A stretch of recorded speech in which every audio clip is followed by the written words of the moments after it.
আসসালামু আলাইকুম। আজকে মহান স্বাধীনতা দিবস। স্বাধীনতার ৫৫ বছর। এই ৫৫ বছরে কে কতটুকু স্বাধীন, কতটুকু স্বাধীনতা আপনি ভোগ করছেন, এটা আপনি নিজেরে প্রশ্ন করেন। প্রশ্ন করলে বোঝা যাবেন যে এই স্বাধীনতায় আপনাকে কতটা আপনার প্রতিদিনের জীবনযাত্রার যে মান সেখানে কতটা উন্নয়ন করতে পেরেছে, এটা নিজেরা জিজ্ঞেস করেন। এর উত্তর দুই ধরনের আসবে। এখানে আবার কিছু মানুষ তো উন্নত হয়েছে, যারা কিনা পাতলা পায়খানা পাছার মধ্যে হালকা একটু লিকুইড বের হইলেই মনে করেন এয়ার অ্যাম্বুলেন্স দাঁড়ানো থাকে, সিঙ্গাপুরে নিয়ে যায়। ওনার কাছে স্বাধীনতার ডেফিনেশন একরকম হবে। ক্যান্সার হওয়ার পরেও যে কিনা ক্যামো দেওয়া খুব জরুরি, সেই ক্যামোর সিরিয়াল পাওয়ার জন্য যে যার কিনা ৩ মাস বসে থাকতে থাকতে মারা যায়, ক্যামো দিতে পারে না, তার কাছে ঢাকা মেডিকেলে যান, আপনি ক্যান্সার হাসপাতালে যান, আপনি সোহরাওয়ার্দীতে যান, মিটফোর্ডে যান, ওইখানে যায় পরিবেশ দেখলেই বুঝবেন যে স্বাধীনতা কাকে বলে। ওই মানুষের কাছে জিজ্ঞেস করেন, ও আপনার বলে দিবে যে স্বাধীনতা কাকে বলে, এই স্বাধীনতায় ওনার জন্য কত উপকার করেছে। আজকে বাংলাদেশের যেটুকু অর্জন শুধুমাত্র একটা জায়গায়, সেটা হচ্ছে প্রবাসীরা দেশের বাইরে থাকে, এরা কিছু ডলার পাঠায়। এই ছাড়া বাংলাদেশের কোনো অর্জন নাই, কোনো জায়গায় কোনো অর্জন নাই।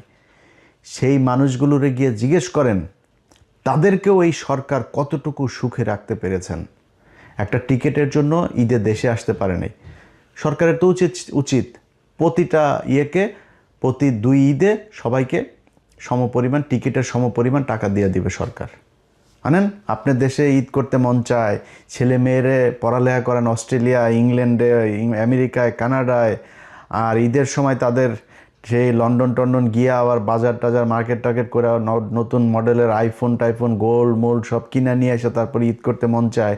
আর সৌদি আরবের ওই প্রবাসীর ইন করতে মন চায় না। ওরে যায় জিজ্ঞেস করেন স্বাধীনতার মানে কি, ও বলে দেবে। সো আপনারা আমার এই ভিডিওটা যখন দেখছেন, আমাদের এই দেশের স্বাধীনতাটা হইল, এই ভিডিওটা দেখার 24 ঘন্টাও পার হয় নাই।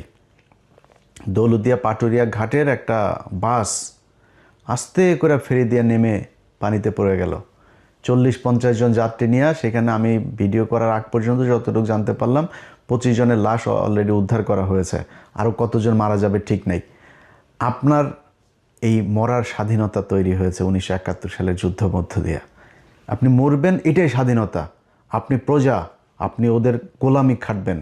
ওদের একজন মারা যাবে, ওদের পরিবারের রাষ্ট্রীয় শোক হবে। আপনি 25 জন না, 25,000 মারা গেলেও রাষ্ট্রীয় শোক ঘোষণা করা হবে না। এটার নামই স্বাধীনতা। এই স্বাধীনতার জন্যে বাংলাদেশের মানুষ 1971 সালে যুদ্ধ করেনি, যুদ্ধ করেও নাই, এটাও বাস্তব কথা।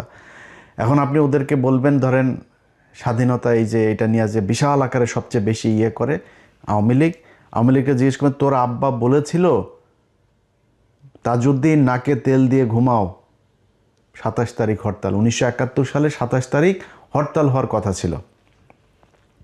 তাজউদ্দিনের মেয়ের লেখা বই, ভাই আপনি আমারে বিশ্বাস করার দরকার নাই, আপনারও আমি বিশ্বাস করব না।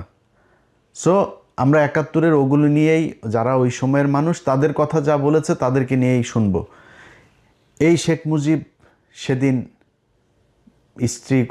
পাঞ্জাবি ইস্ত্রি করে সুটকেস গুছায় তারপরে পাকিস্তানিদের সাথে চলে গিয়েছিল। এই মুক্তিযুদ্ধের ইতিহাস নিয়ে শেখ মুজিবকে বানানো হয়েছে জাতির পিতা, আর জিয়াউর রহমানকে বানানো হয়েছে স্বাধীনতার ঘোষক। জিয়াউর রহমান স্বাধীনতার ঘোষক ছিল, এটা সত্যি কথা, কিন্তু এইটারও আবার আওয়ামী লীগ মিথ্যা বানিয়েছে। অতএব এই ইতিহাসের কোনোটাই সত্যি না। সত্যি যে ইতিহাস, সেটা যদি নাকি করতে চাইতো তাহলে 55 বছরে করা সম্ভব ছিল। প্রতি বছর একটা মন্ত্রণালয় করা হয়, বালযুদ্ধ মন্ত্রণালয়। এই বালযুদ্ধ মন্ত্রণালয়টাকে আপনার একজন মন্ত্রী দেয়, প্রতিমন্ত্রী, উপমন্ত্রী, সচিব, উপসচিব, যুগ্ম সচিব, সচিব দিয়া বিশাল একটা অফিস নিয়ে সচিবালয় তারা দখল করে আছে। সেই মুক্তিযোদ্ধা মন্ত্রণালয় 55 বছরে আজ পর্যন্ত আমাদেরকে বলতে পারে নাই কতজন মানুষ মারা গিয়েছিল, কতজন মুক্তিযোদ্ধা, কারা আসল মুক্তিযোদ্ধা, কারা আসল রাজাকার, কিচ্ছু না। এটা একটা ব্যবসা। এই ব্যবসা করে বিএনপি আসলে বিএনপি খায়, আওয়ামী লীগ আসলে সবচাইতে ব্যবসা করে খায়। এই ব্যবসা করার জন্যই এই মুক্তিযোদ্ধাটাকে আমাদের সামনে এইভাবে দাঁড় করায় রাখা হয়েছে। আর পাকিস্তানের সাথে আমাদের সম্পর্কটা সারা জীবন যেন খুব খারাপ থাকে এই ধরনের। এই জন্য গাঁজাখুরি এক গল্প, 2 লাখ আপনার এই মহিলাদেরকে করা হয়েছে, রেপ করা হয়েছে। ওরে বাবা রে বাবা, পাকিস্তানিরা তোমাদেরকে চোদে না, সরি লাগায় না তোমাদেরকে। তো ওইখানে আরেক হলো কি 30 লাখ মানুষকে হত্যা করেছে। এই 2 বাল দিয়া মানুষকে বিশাল আকারে একটা ইয়ের মধ্যে ফেলে রেখেছে। এটার কারণ কি? এটার কারণ হলো বাংলাদেশ যেন সারা জীবন ইন্ডিয়ার পায়ের তলে থাকে, কোনোদিন পাকিস্তানের সাথে ভালো সম্পর্ক না হয়, ইন্ডিয়ার ওই পাশে যেন না যাইতে পারে কোনোদিন। যাই করবে, আপনার পররাষ্ট্রনীতি, আপনার অর্থনীতি, আপনার সংস্কৃতি যা যা আছে সব কিছু কন্ট্রোল করবে ইন্ডিয়া। এই জন্যই আমাদেরকে এইভাবে ধরে রাখা হচ্ছে। ভাই 1947 সালে 2 পাকিস্তানের 1000 মাইল দূরে যখন ভাগ করে দিয়ে গিয়েছে না ব্রিটিশরা ওই সময় 2 পাকিস্তানের আলাদা করে দিয়ে গেছে। পৃথিবীতে এমন কোনো দেশ নাই যে 2টা দেশ এরকম ভৌগোলিক ইয়ের মধ্যে না থেকে আলাদা থেকে কোথাও আছে। পৃথিবীতে কোনো দেশে কোনো জায়গায় আছে আপনি বলেন আলাদা একসাথে? কেউ নাই। তো বাংলাদেশ আর পাকিস্তান কেমনে থাকবে? টুডে টুমোরো তারা আলাদা হইতই, এটা একদম বাস্তবতা। এর বাইরে আমরা কখনোই যাইতে পারতাম না। এক সময় না এক সময় বাংলাদেশ স্বাধীন হয়ে গিয়েছে 1968 সালে, যখন শেখ মুজিব জায়া রয়ের সাথে আগরতলায় গিয়ে বৈঠক করেছে। পাকিস্তানিরা দয়া করে ওরে মাফ করে দিয়ে, ওরে তো ওই সময় ঝুলাই দেওয়া দরকার ছিল, ওরে মাফ করে দিয়ে তারপরেও চেয়েছে একসাথে থাকতে। তারপরেও কন্টিনিউয়াসলি এই পাকিস্তানিদের সাথে যুদ্ধ, পাকিস্তানিদের লোকজনকে মারা, পাকিস্তানি মহিলাদেরকে রেপ করা। শেখ মুজিব আরে বেটা ইতিহাস পড়তে হইলে মানে নিয়ে তর্ক করতে হইলে কারোর সাথে তর্ক করবি কোনো বিষয় নিয়ে, ন্যূনতম জানবি তো। আমার যদি এখন মেডিকেল টার্ম নিয়ে কথা বলতে পারি, আমি তো টার্মের কোনো কিছুই জানি না। এখন তুই যদি ইতিহাস নিয়ে কথা বলতে চাস, মিনিমাম তোর আব্বা যে বই লিখে গিয়েছে তোরা দাবি করিস, এটার নাম কি? অসমাপ্ত আত্মজীবনী। তোর বাপের অসমাপ্ত আত্মজীবনীর মধ্যে দেখবি এই আদমজি জুট মিলের যে মাঠ, এই কলোনির মাঠের এখানে একটা পুকুর আছে, সেই পুকুরের মধ্যে শেখ মুজিব বলছে কমপক্ষে 500 পাকিস্তানিদের লাশ এখানে হয়ে আছে, কমপক্ষে 500 এই পানির মধ্যে ভেসে আছে। এইভাবে পাকিস্তানিদের সাথে তিলে তিলে তিলে তিলে বাংলাদেশিদের করা হয়েছে। পাকিস্তানিরা আমাদের কিচ্ছু দেয় নাই, পাকিস্তানিরা আমাদেরকে সব জায়গায় শোষণ করে রেখেছে, পাকিস্তানিদের সাথে পাকিস্তানিরা আমাদেরকে দিয়ে কাজ করিয়ে সব নিয়ে গিয়েছে, এখানে কিচ্ছু করে নাই। বেটা পাকিস্তান গিয়েছে আজকে 55 বছর। এই 55 বছরে পাকিস্তান আদমজি জুট মিল দিয়ে গিয়েছে, আদমজি জুট মিল বন্ধ হয়েছে। নিউজ প্রিন্ট কাগজ মিল দিয়ে গিয়েছে, নিউজ প্রিন্ট কাগজ মিল বন্ধ হয়েছে। এই যে বিশ্ববিদ্যালয়গুলো, ঢাকা বিশ্ববিদ্যালয়ের বেশিরভাগ ফ্যাকাল্টিগুলো, ডিপার্টমেন্টগুলো পাকিস্তান করে দিয়ে গিয়েছে, বেশিরভাগ বিভাগ। রাজশাহী বিশ্ববিদ্যালয় পাকিস্তানের করা, রংপুর মেডিকেল এবং রংপুর বিশ্ববিদ্যালয়, সিলেট ওসমানী মেডিকেল পাকিস্তানের করা, ময়মনসিংহ মেডিকেল পাকিস্তানের করা, চিটাং মেডিকেল পাকিস্তানের করা, এই যে কমলাপুরটা পাকিস্তানের করা, এই যে সংসদ ভবনটা পাকিস্তানের করা। স্বাধীনতার অর্জনের মাত্র 2 বছর আগেও যখন খুব তিক্ত সম্পর্ক, তখনও পাকিস্তানিরা এখানে জাহাঙ্গীরনগর বিশ্ববিদ্যালয়টা করে গিয়েছে 1969 সালে। গুগলে সার্চ দিয়ে দেখ এই জাহাঙ্গীরনগর বিশ্ববিদ্যালয় কবে প্রতিষ্ঠিত হয়েছে। সবগুলো বিশ্ববিদ্যালয় দিয়ে সার্চ দিয়ে দেখবি যে যেই 23 বছরের বঞ্চনা গাঞ্ছনার ইতিহাস এগুলি শোনায় এই বালের কথা, এই পাকিস্তানিরা এই 23 বছরে এই জিনিসগুলো করে দিয়ে গিয়েছে। যদি না হইতো বালটাও হইতো না। 1974 সালে খালি এই চারুকলাটা হয়েছে, এর বাইরে আজ পর্যন্ত না হয়েছে কোনো নতুন বিশ্ববিদ্যালয়, না হয়েছে ফ্যাকাল্টি। এইটার নামই বাংলাদেশের স্বাধীনতা। এই বালের গান শোনায় ভাই আপনি বলবেন যে হ্যাঁ ওরা আমাদের শোষণ করার জন্য এখানে, এই জাহাঙ্গীরনগর বিশ্ববিদ্যালয় এখানে করেছে পাকিস্তানের লোক এসে পড়ার জন্য, তোর লোকেরা শিক্ষিত করার জন্য এগুলো বানিয়েছে, তারা করেছে এগুলো। এই যে পিজি হাসপাতালটা, এই পিজি হাসপাতাল, ঢাকা মেডিকেল হাসপাতাল লেক, ওইখানে দেখবি যে পাকিস্তানি ডাক্তারদের কি অবদান, কি করে গিয়েছে তারা এই হসপিটাল। এটা তো 500 বেডের ছিল এক সময়, পরে 1800 বেড। এগুলো কারা করেছে? এই পিজি হাসপাতালের বঙ্গবন্ধু বিশ্ববিদ্যালয় কারা করেছে? পাকিস্তানিরা করেছে। আজকে তাদের সাথে আমাদের বিশাল খারাপ সম্পর্ক। ভাই কোনো সমস্যা নেই, আমি এগুলো বলার মানে এটা না যে আমরা আবার পাকিস্তানিদের সাথে আলাদা হইতে, বা আলাদা হওয়ার দরকার নাই। আমেরিকার সাথে জাপানের আজকে মধুর সম্পর্ক, দক্ষিণ কোরিয়ার মধুর সম্পর্ক, ভিয়েতনামের মধুর সম্পর্ক। ভাই তাদের সাথে যুদ্ধ হয় নাই। আজকে আফগানিস্তানের সাথে রাশিয়ার সম্পর্ক ভালো, একসময় এরা যুদ্ধ করে স্বাধীন হয়েছে ওদের কাছ থেকে, আমেরিকায় আফগানিস্তানকে সাহায্য করেছে। এটাই কৌশল। যার যখন যাকে দরকার হবে, এই ইরানের সাথে রাশিয়ার সম্পর্ক খারাপ ছিল না, তারা আজকে রাশিয়ার কাছ থেকে সব সুযোগ সুবিধা নিচ্ছে না। আমাদের এই সুযোগ সুবিধা যেন আমরা নিতে না পারি, ভারতকে যাতে আমরা ওভারটেক করে কোথাও যাইতে না পারি, এই জন্য এই ধরনের এই গাঁজাখুরি গল্প সব জিয়ে রাখা হয়েছে, যেন পাকিস্তানিদের সাথে আমরা কোনোভাবে কোনো সুযোগ সুবিধা, কোনো চুক্তি, কোনো কিছু করতে না পারি। ভাই, পাকিস্তান আলাদা, আমরা আলাদা। আমি আমার কাজে পাকিস্তানকে কাজে লাগাবো, পাকিস্তান পাকিস্তানের কাজে আমাকে কাজে লাগাবে। এইভাবেই চলতে হবে। এখন যদি নাকি আপনি বলেন যে ভারতের সাথে আমাদের যে সম্পর্ক, ভারত হলো আমার ভাই, ভারত কয়দিন আগে আমাদের তেল দিয়েছে, তেল নাকি কার বলতে গেলে আবার মুখ খারাপ হয়ে যায়, বুঝছেন, আমি কন্ট্রোল করতে পারি না। ওদের কার নাকি কোন দিক দিয়ে নাকি তেল দিয়েছে। আরে ভারত এখন তেল না, ভারত এখন আরও অনেক কিছু দিতে পারে, কারণ ভারতের এখন চিপার মধ্যে আছে, যেই কারণে ভারত এখন আমাদেরকে কোনো না কোনোভাবে একটা করতে হবে। কিন্তু ভারতের আসল চেহারা কি সেটা বুঝবি, সেটা বুঝতে হলে চল একজন একটু বক্তব্য শুনি তোদের ভারতের আব্বার।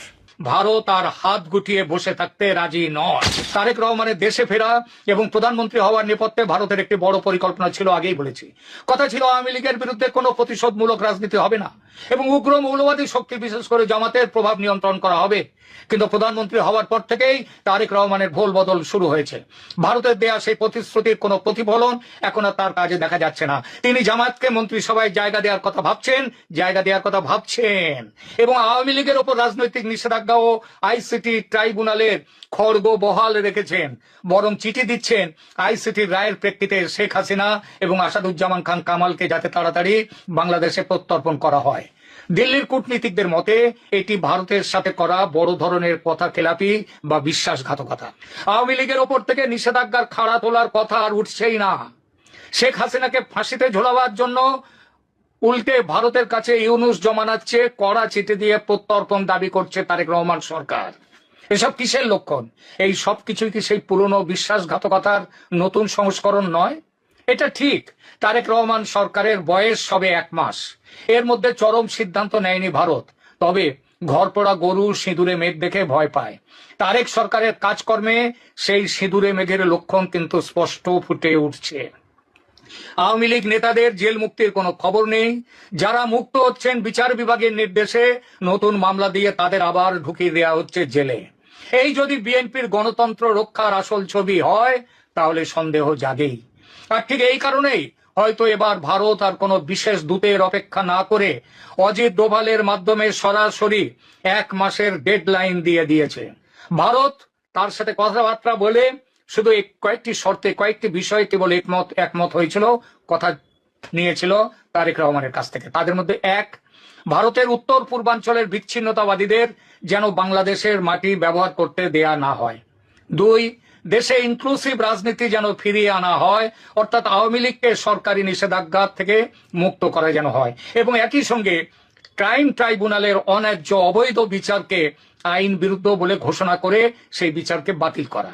এবং 3, সরকারে কোনোভাবেই চরমপন্থী বা মৌলবাদী শক্তির যেমন জামায়াতের সরাসরি অংশগ্রহণ থাকবে না।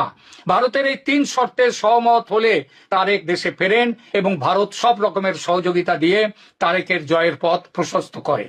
কিন্তু প্রধানমন্ত্রী হওয়ার পর তারেক রহমান কি সেই 2004 সালের মতোই ভারতের বিশ্বাস ভাঙতে চলেছেন? ভবিষ্যতের পথ নিষ্কণ্টক রাখতে শেখ হাসিনার দেশে ফেরা বন্ধ করো, মৃত্যুদণ্ড বহাল রাখো, আওয়ামী লীগকে নিষিদ্ধ রেখে দাও, রাজনীতিতে যেন ফিরতে না পারে আওয়ামী লীগ, যাতে আমেরিকার দালালি করবার জন্য বাংলাদেশ অনন্তকাল তৈরি হতে পারে।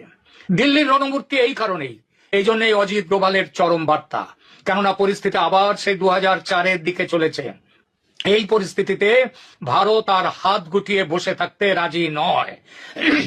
নির্ভরযোগ্য সূত্রের খবর অনুযায়ী সেখানে ডোভাল সাহেব কোনো কূটনৈতিক মারপ্যাঁচ নয়, বরং সরাসরি টাইম বাউন্ড হুঁশিয়ারি দিয়েছেন বাংলাদেশের ডিজিএফআই কে সামনে বসিয়ে।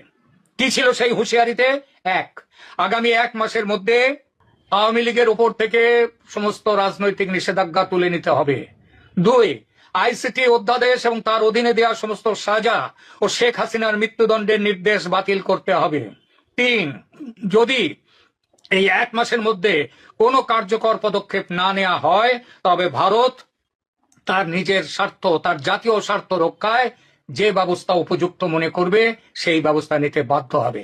এই হুঁশিয়ারি শুধু কথার কথা নয়, ভারতের নিরাপত্তা বিশ্লেষকরাও বলছেন জামাতের উত্থান মানেই ভারতের উত্তর পূর্বাঞ্চলের অস্থিরতা তৈরি করা। ভারত কোনোভাবেই তার প্রতিবেশী রাষ্ট্রে পাকিস্তান ঘেঁষা কোন মৌলবাদী শক্তি, যে শক্তি বাংলাদেশের স্বাধীনতার শত্রু, তাদেরকে সহ্য করবে না। ভারত স্পষ্ট বলেছে সংসদে বিএনপির একক সংখ্যাগরিষ্ঠতা আছে, তবুও জামায়াতকে মন্ত্রী করার কথা উঠছে কেন? পুরনো ভালোবাসার টান, আমেরিকার চাপ? বাংলাদেশ যেন মনে রাখে আমেরিকার সমস্ত হুমকি উড়িয়ে দিয়ে ৭১-এ ভারতের ফৌজ স্বাধীন করেছিল বাংলাদেশকে।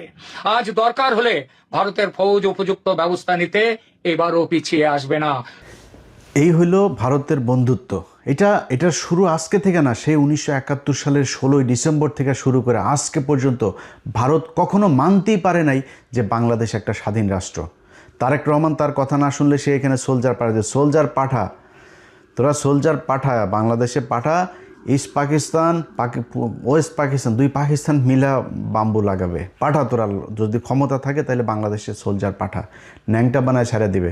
বাংলাদেশের প্রতিটা মানুষকে শুধু একটা কথা বলি ভাই, কথা খুব খারাপ লাগতে পারে, চেতনায় আবার পাশে আগুন লাগতে পারে অনেকের, এই বাংলাদেশ যেদিন আক্রান্ত হবে সেদিন সবার আগে পাকিস্তানি ভাইয়েরা এসে আপনার পাশে দাঁড়াবে, এটা গ্যারান্টি দিলাম। আমি জীবিত থাকি অথবা মৃত থাকি, একটা কথা বললাম, Pakistan will be the first country আপনারে সাপোর্ট করার জন্য। অতএব পাকিস্তানের সাথে ভাই আমাদের কৌশলগত ভালো সম্পর্ক থাকতে হবে, তাদের সাথে আমাদের অস্ত্রের চুক্তি থাকতে হবে, মিলিটারি চুক্তি থাকতে হবে, বাণিজ্যিক চুক্তি থাকতে হবে, পাকিস্তানের সাথে সব ধরনের চুক্তি থাকতে হবে। যদি না হয় তাহলে এরা সারা জীবন আমাকে এইভাবে এই ধরনেরই করে যাবে। তারেক রহমান যেই কথাগুলো আমরা এর আগে আনন্দবাজারেও শুনেছি, এই ব্যক্তিও যেই কথাগুলো বলল, আপনি চুক্তি করে এসেছেন, যদি কৌশল হয়ে থাকে, 111-এ খালেদা জিয়াকে অফার দেওয়া হয়েছে, খালেদা জিয়া বলেছে না আমি 111-এর এদের কোনো কিছু বৈধতা দিব না, পরে শেখ হাসিনাকে বৈধতা, এই প্রণব মুখার্জি তার বইতে লিখেছেন। তো আমরা ধরে নিলাম আপনি কৌশল করেই তারপরে তাদের সাথে মিলেমিশে এসেছেন, এবং আমরা এখনও পর্যন্ত, আমি আমার কথা বলি, আমি কিন্তু এখন পর্যন্ত আপনার প্রতি আমার যথেষ্ট সম্মান আছে তারেক রহমান। আপনার কিছু বিষয় আমি জানি, যে বিষয়গুলোর কারণে আমার বিশ্বাস যে আপনি কোনো দিন শেখ হাসিনা হবেন না, জিয়া পরিবার কখনো শেখ পরিবার হবে না, এই বিশ্বাসটা আমার আছে। এবং আপনি ঠিক সময় মতো, বিশেষ করে গত 2 দিনে জেনারেল মাসুদ এবং জেনারেল ওর আরেকজন কি মামুন খালেদ, দুইজনকে ধরার পরে আমার ভেতরে সেই বিশ্বাসটা আরও বেশি জন্মেছে যে আপনি এক এক করে সব কটাকে ধরবেন। এবং আপনারা একটা জিনিস বলে রাখি, তারেক রহমান, পৃথিবীতে কেউ সারা জীবন বাঁচে না, আপনাকে যেতে হবে, আমাকেও যেতে হবে। যদি সারা জীবন মানুষের মনে থাকতে চান আপনার বাবার মতো, তাহলে শুধু একটা কথা বলবো যে কিচ্ছু করার দরকার নেই ভাই। আপনি দুর্নীতি করেন, টাকা পয়সা নিয়ে লন্ডনে পাঠান, আপনি আবারও আপনি এই আওয়ামী লীগের মতো করেই প্রচুর টাকা পয়সা নেন, কোনো সমস্যা নেই ভাই। খালি ইন্ডিয়ার বিরুদ্ধে আমাদের একটা জায়গায় দাঁড় করায় দিয়ে যাবেন, যেটা আমরা ইউনুসের কাছে চেয়েছিলাম, ইউনুস করে নাই। আপনার কাছে আমাদের প্রত্যাশা থাকবে এই কাজটা খালি করে দেন। আপনার যে কোনো বিপদে, এই দেশের যে কোনো বিপদে বাংলাদেশের 18 কোটি মানুষ এক হয়ে আপনার পাশে দাঁড়াবে। ভারতে আসতে দেন, দেখি ওরা আমাদেরকে কি করে নিয়ে যায়। খালি আমাদের কিচ্ছু লাগবে না ভাই, আমাদের খালি এই আপনার এই আকাশ নিরাপত্তা ব্যবস্থাটা আমাদের করেন, যাতে আমরা আমাদের ইন্টারসেপশনের এই কাজগুলো যাতে আমরা খুব ভালোভাবে করতে পারি। ওদের আকাশ দিয়ে যদি ওরা আমাদের কিছু করতে না পারে, ওরা মাটিতে নামে আমাদের কিছু করতে পারবে না। সারা জীবন যুদ্ধ করলেও ইন্ডিয়ানরা আমাদের সাথে যুদ্ধ করে পারবে না, এই সাহস ওদের নাই। আর সেই সাথে আমাদের যা লাগে, অস্ত্র লাগে, যা লাগে, সেটা ভাই আপনাদের মানে এই আল্লাহকে সাক্ষী রেখে বললাম, যদি পাকিস্তান সবার আগে আপনার পাশে না দাঁড়ায় এসা, আমি যদি জীবিত থাকি সেদিন আমার জুতার গলা নিয়ে আপনাদের সামনে এসে হাজির হব।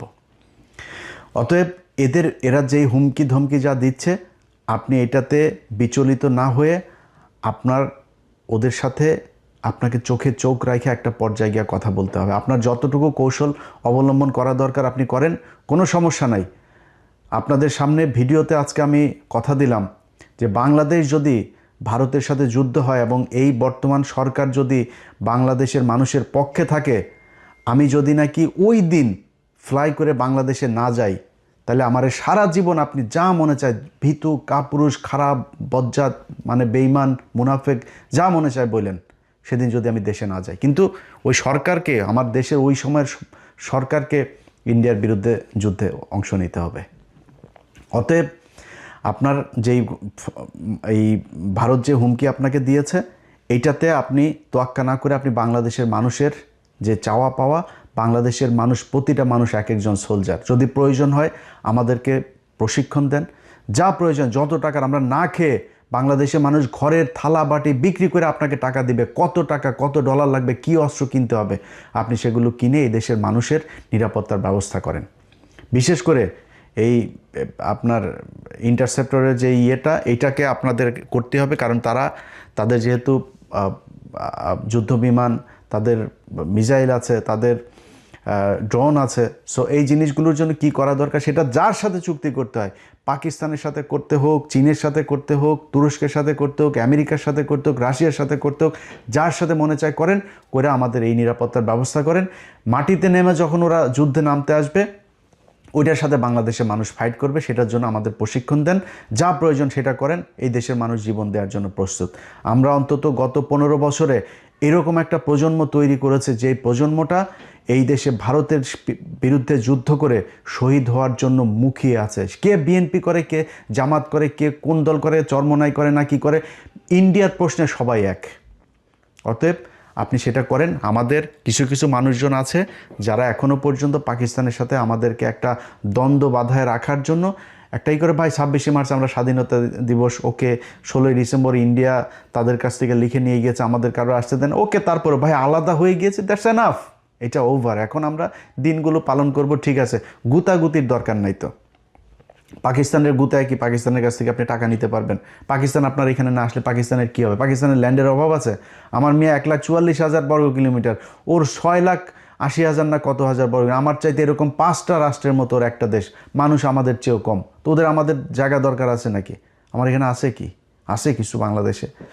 এখন ওরা আমাদেরকে এই কিছু মানুষজন আছে যেগুলো এই দ্বন্দ্ব বাধায় রাখার জন্য ইচ্ছাকৃতভাবে, দেখেন সবশেষ খেলাটার কথা বলে আপনাদের শেষ করি।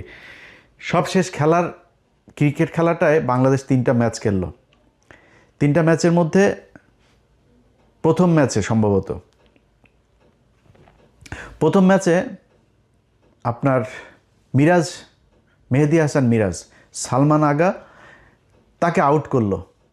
দেখেন এই পাকিস্তান মাত্র কয়দিন আগে ভারতের সাথে যখন বাংলাদেশ খেলতে যাবে না ভারতে, একমাত্র পাকিস্তান এসে আমাদের পাশে দাঁড়াইলো, আর কেউ দাঁড়ায় নাই। অনেকে বলে হ্যাঁ পাকিস্তান তো পরে খেললোই, পাকিস্তান বলে লাভ হইলো কি, শুধুই ফাঁকা আওয়াজ দিল। আরে বেটা, ফাঁকা আওয়াজ তোর কোনো বাপ দিয়েছে? পাকিস্তান দিয়েছে। ওইটা দেওয়াতে লাভ হয়েছে না লোকসান হয়েছে সেটা বিসিবির এই যায় জিজ্ঞেস কর, তারপরে জানতে পারবি। পাকিস্তান তো দাঁড়াইছে ভাই, আমার পক্ষে কথা তো বলছে তারা। এর পরপর তারা সিরিজ খেলতে আসলো আমাদের এখানে, তো তারা তো বন্ধুর মন নিয়ে আসছে ভাই। বাংলাদেশের একটা মানুষ যদি ওইখানে পাকিস্তানে যায় না, দেখেন পাকিস্তানের মানুষ ওরে মনে হয় হারানো ভাই খুঁজে পাইছে। খাবারের বিল নেয় না, গাড়ির ভাড়া নেয় না, জোর করে বাড়িতে ঢুকায় নিয়ে যায়, নাস্তা খাওয়ায়, থাকতে জায়গা দেয়, এরকম অবস্থা। সেই দেশের একটা মানুষ, সে ব্যাটসম্যান যখন সালমান আগাও ব্যাটটা নিয়ে ও দৌড় দিয়েছিল বল আনার জন্য, বাট পরে রান নেয় নাই। সে ক্রিজের ঠিক পাশে, এরকম না যে সে ক্রিজের মাঝখান থেকে বলটা ধরেছে, ক্রিজের পাশে ব্যাটটা ফেললেই সে ক্রিজের ভেতরে, সে ব্যাট না ফেলা সে ওই বলটারে আটকাইছে, বলটা উঠায় সে মিরাজের হাতে দিতে গিয়েছে। ও মা, সে বলটা করলো কি, স্টাম্পে মাইরা মিরাজ এসে তাড়াতাড়ি করে চোরের মতো, একটা চোরের বাচ্চা, ফকিন্নির বাচ্চা এসে বলটা ভেঙে দিল। এরপরে আবার লাস্টের ম্যাচে আপনার করলো, এই যে ওর নাম কি, নাহিদ রানা, ওর মুখের অঙ্গভঙ্গি দেখে আমার মনে হয়েছে যে একটা গালি দিয়েছে, একটা বাজে গালি দিয়েছে। আমি ওর মুখের যে মুভমেন্টটা দেখেছি ওটাতে আমার মনে হচ্ছে একটা বাজে গালিটা দিলাম না এখানে, তো এই গালিটা সে দিয়েছে বিশাল, আরে বাবা বিরাট আকারে উত্তেজনা, মনে হয় ভারত পাকিস্তান খেলা হচ্ছে। আরে বেটা, তোর তো বোঝা উচিত, এই যে এখন গেছিস পিএসএল খেলতে, তোর বাপরাই তো নিল, তোর বাপের দেশেই তো গেলি পিএসএল এ, তোর বাপেরা তোদের দেশ থেকে, বাংলাদেশ থেকে 6টা প্লেয়ার নিয়েছে। আর আইপিএলে নিয়ে যাইতো সাকিব আল হাসান, পৃথিবীর শ্রেষ্ঠ একজন অলরাউন্ডার, সবচাইতে ধারাবাহিক একজন প্লেয়ার, ফর্মে থাকা প্লেয়ার, তারে নিয়ে সাইডলাইনের বাইরে দাঁড় করে রাখতো, পানি নেওয়াইতো তারে দিয়া। অপমান খালি নিত কেন?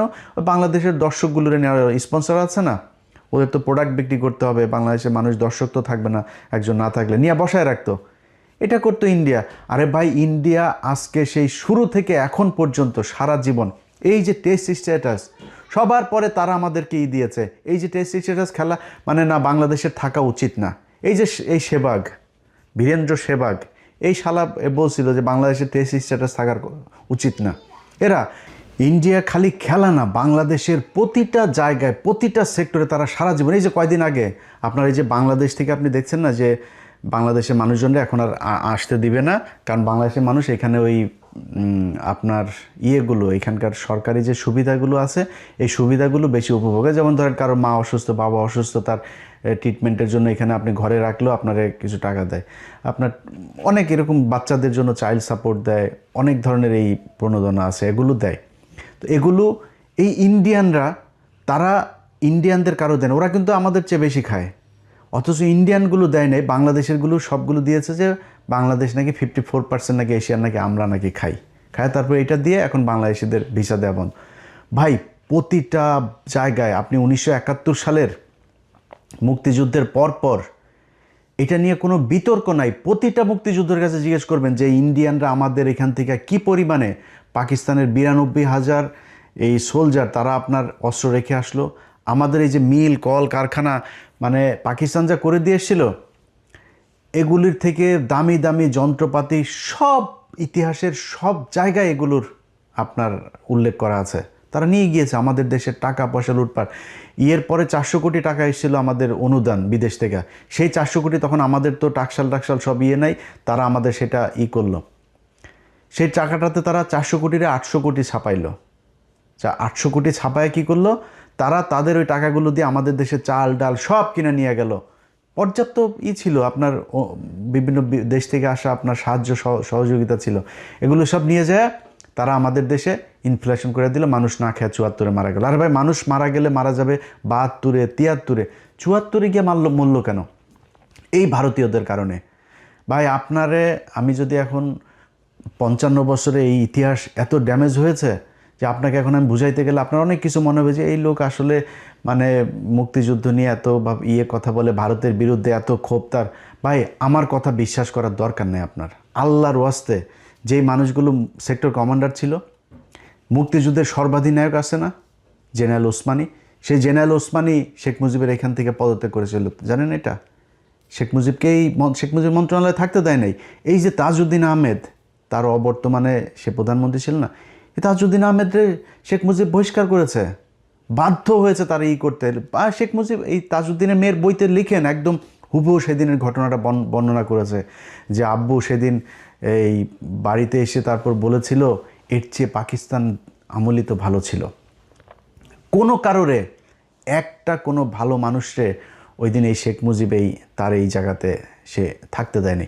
সো এখন আপনি তাদের কাছ থেকে ইতিহাস শেখেন, দেখবেন ইতিহাসের সব কিছু জানেন। আমার কাছ থেকে কারোর কথা বিশ্বাস করবেন না, আপনার নেতারও বিশ্বাস করবেন না, আমারও করবেন না কারোর কথা। আবার এখন যে গজিয়ে ওঠা যেসব মুক্তিযোদ্ধা আছে এগুলোরও বিশ্বাস করবেন না, এগুলো সব ভুয়া মুক্তিযোদ্ধার ওই সার্টিফিকেট নিয়ে সব এখন আসল মুক্তিযোদ্ধা কেউ সামনে আসে না।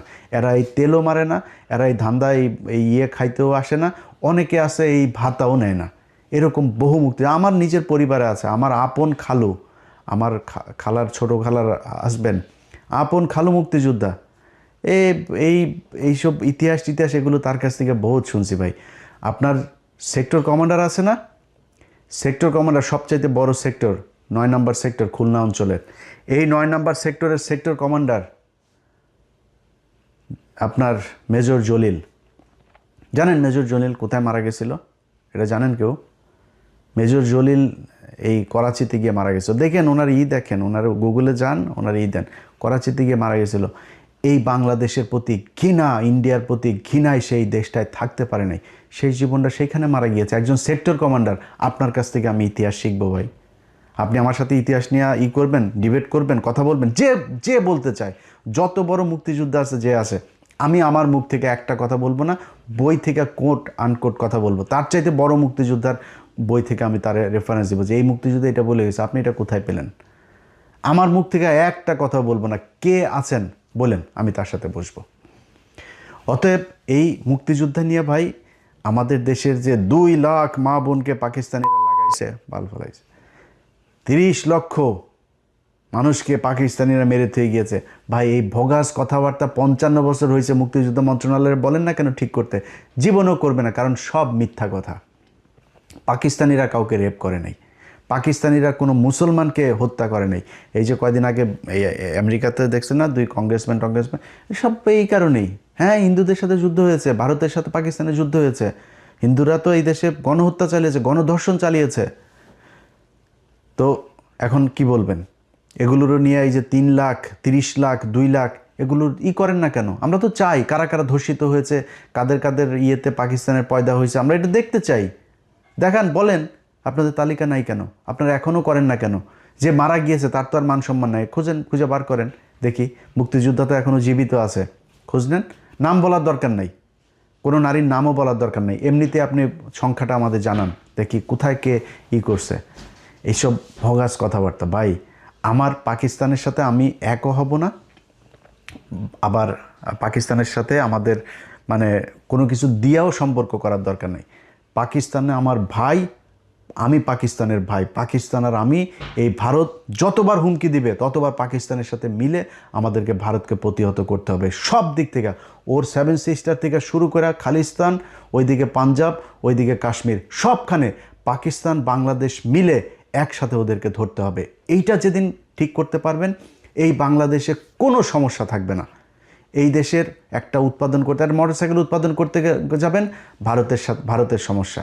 একটা আপনার ওই আলু আরেক দেশ থেকে আনতে যাবেন, তাদের সমস্যা। আপনি আপনার ওই করিডোর ইউজ করতে চাবেন, ভুটানে নেপালে একটা জিনিস পাঠাইতে, সে দিবে না। আপনার কিন্তু সব কিছু সে ব্যবহার করবে। সো এই বন্ধুত্ব তো আমার দরকার নাই ভাই। বন্ধুত্ব আমার সেই হবে যে আমার বিপদে পাশে থাকবে। সবাই ভালো থাকবেন। আল্লাহ হাফেজ।